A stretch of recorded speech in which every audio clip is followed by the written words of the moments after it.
Madison TV Productions presents Esports. Esports is a $1 million industry that is growing at a fast pace. Esports is a way to make gaming more competitive and even bring it to a professional level. Gamers in esports have started full careers around it, even some gamers making up to $7 million from tournament winnings and even more signing contracts with teams. Esports is an industry that is as old as gaming, and starting in 2012, it has been gaining popularity at a very fast pace, with some years doubling the number of viewers in previous years.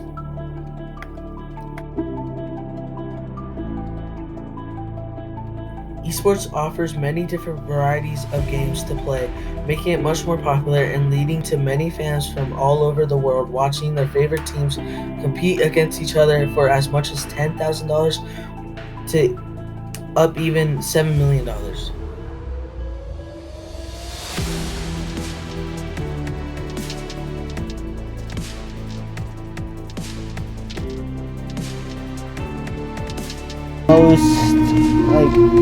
popular one is addiction, because people can spend hours upon hours on practicing to get better for esports, and sometimes in esports it's really hard to get into because only a few people can get into esports because it's really competitive. What are the pros and cons of esports? Pros and cons is probably some pros are that you get to play to do something you enjoy, and meeting new people, and it's fun. Some cons is that it's really addictive, and it's really hard to get into. Jobs to many people, and it's not only the players, it offers jobs too, with many people in esports industry being editors, commentators, and cameramen, or even audio managers. Professional players in esports can make a huge amount of income from tournament winnings and from contracts signed with teams, which is how esports players build full careers around esports.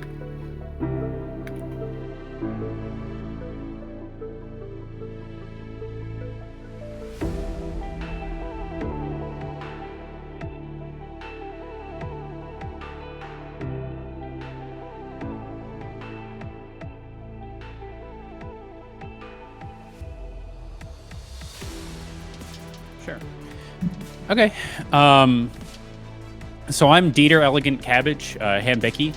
I have been interested in esports for the last probably about 10 years of my life. It all started when I downloaded a game called League of Legends back, I think, in Season 2 in around 2012. And really from there, I just kind of fell in love with it. I remember watching the Season 2 World Championships for League of Legends, and I thought it was just like the coolest thing in the world when they rented out an entire basketball stadium, and only a few years later they were doing, worlds in the Chinese Bird's Nest Stadium that they built for the 2008 Beijing Olympics, and I thought that was just really cool to see all of the just kind of the scene grow from there. And I got into actually, playing esports when I built this club at UNM, the UNM Esports Club, back in 2017 with the help of Steven and Bernardo, the current club advisor, and Steven's a past president. And really from there, just the past 4 or 5 years have just been continually growing, continually just getting more equipment, getting more players, and just growing from there. And it's been really cool to kind of see, as the scene grows, just kind of the scene growing locally as well.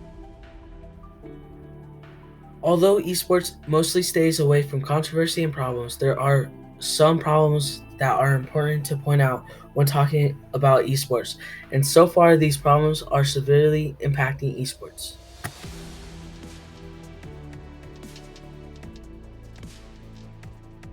Hello, I'm Charles Ford. I'm the VP of Finance and Production Manager for UNM Esports. My gamer tag is Scalabro, and the main game I play is Apex Legends. So I first got into esports when I found out about the Overwatch collegiate team here at the University of Mexico. I joined it mostly as a joke, just with some friends, but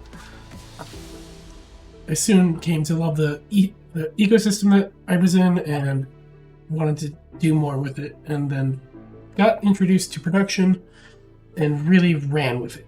I do think there are some problems with esports. I think that long term legitimacy is going to be a big problem with it. Securing funding, especially with the biggest or the most recent crypto crash, I think that's going to actually really hurt the scene, since a lot of the finance from crypto was in the scene. Unfortunately, for better or worse, that was where a lot of money was coming from. And I think that kind of no longer having that is probably going to be better for the long-term health of the scene, but it's difficult right now.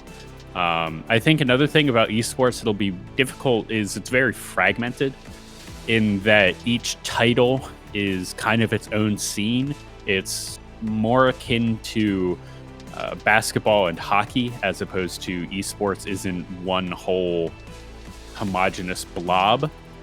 And I think we have experienced these problems just as a club and as a leader of the club. It's very difficult to kind of be a cohesive club when you essentially have, I think we have 8 different titles under our belt at the moment, and it's difficult to give them all the resources they need. Some teams do really well, some don't, and you need to be able to allocate resources to both so that no one feels left out. And I think that is going to be a struggle for any organization with more than one title under their banners.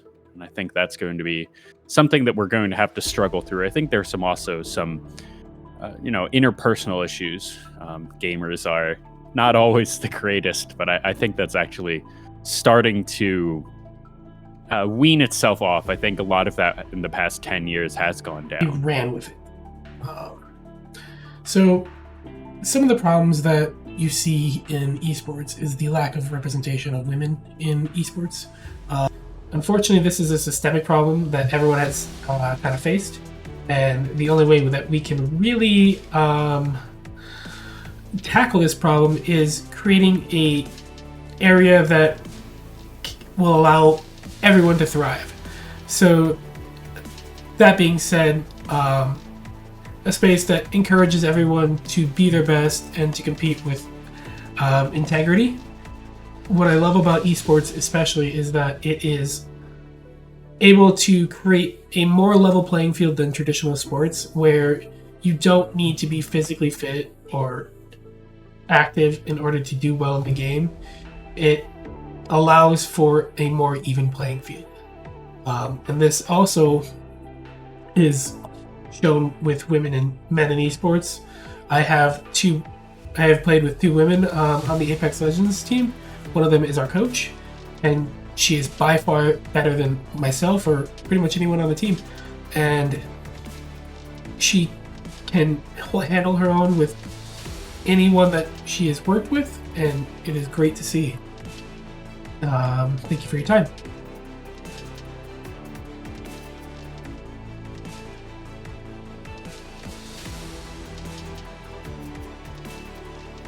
Thank you for watching.